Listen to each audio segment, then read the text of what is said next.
going on, people? Welcome back to another video. So for today's video, we are going to be replacing the front and rear drop links on the Mini Cooper S. First and foremost, I'd like to thank everyone showing me love and support. I haven't done YouTube for the last 4, maybe 5, maybe 6 months.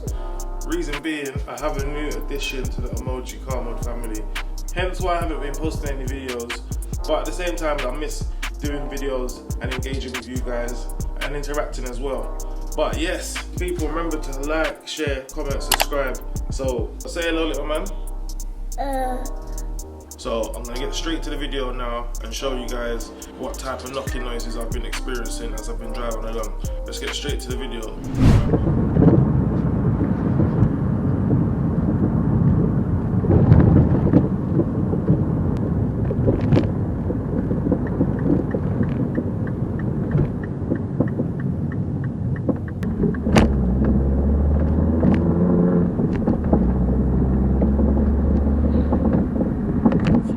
So yes, my people, we've arrived at Shams now. So we're gonna get these drop links replaced ASAP. It should be about a half-hour job. Stay tuned.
people, so there you have it. Mini Cooper S, drop links, front and rear replaced.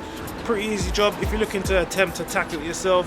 But other than that, yeah, all is good. Big up Shams as well, Shams Auto, carrying out the work. What I would say, what size was the thing? Yes, you need a 16 for the front and 17 for the back. Otherwise you'll be there all day trying to twist the front while the back's just spinning. So 16 on the front, 17 on the back, and jobs are good then. So first things first, the knock-in is completely gone. It's nice and quiet, I drive in peace. It was really bad, as you can see from when the front drop links came off, the actual top of the drop link, it broke off. So that's how knackered they were. But yeah, other than that, yeah, all is good. Everything's running nice. Car's driving nice and smooth. No knocking noise, so I'm good, I'm happy. So that's it for this video, guys. As I said, please remember to follow us up on the Spotify. Please remember to like, share, comment, subscribe. You know the vibe and all of that good stuff. And that's it for this video, people. Thanks a lot as well for rocking with me while I've been missing for these last few months. But obviously I hope most of you lot can understand. Obviously I've got a baby now. I still love doing videos for you guys and connecting and engaging with you guys. Love that shit. So yeah, for this video, that's it. We'll catch you up on the next one. But till then, take care, stay safe, peace.